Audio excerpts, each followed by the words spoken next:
Who pays for repairs? Is it the seller or is it the buyer? We're going to talk about it right after this.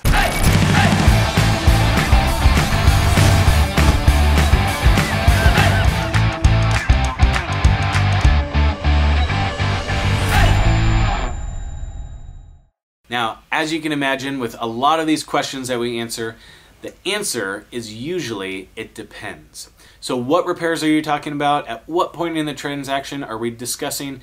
These are key details to answer this question of who is going to pay for the repairs. Now, in a normal transaction, a buyer has an inspection period. They have a 5 to 10 day window where they can investigate the house, they can pay for a professional inspector to come check it out, and the inspector is going to make certain recommendations based on their findings of what is wrong with the house and what's also great about the house. Now when it comes to the repairs, we're going to focus on that list of flaws and defects that the inspectors found. So during that inspection window, in addition to the ability to inspect the house, the buyer has the opportunity to take that report they've obtained from their inspector and request the seller to make certain repairs. The buyer doesn't have to go this route. They could ask for a reduction in purchase price, a contribution towards their closing costs, but on certain items, it's nice if it's just done when the buyer moves in. So the buyer would ask the seller to repair these things prior to closing.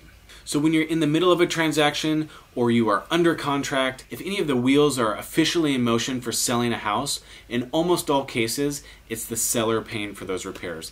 I only have one instance in 11 years where the buyer prepaid for a fix on a home. And it was a pretty significant fix. It was a bank-owned property, and the bank just simply wasn't going to do anything. But this repair, it was a sewer line, needed to happen for the bank of my buyer to be able to fund on the property. So we were in between a rock and a hard place, as they say, where the bank that owned the home wouldn't do the repair, and the bank about to lend on the property wouldn't lend on it if we didn't do the repair.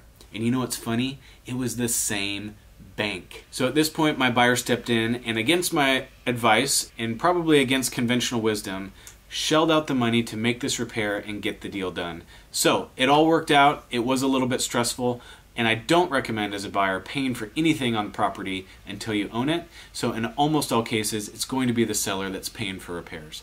I hope you found this helpful. For more tips and tricks about buying and selling real estate, please watch our videos, please subscribe, and we'll see you on the next one.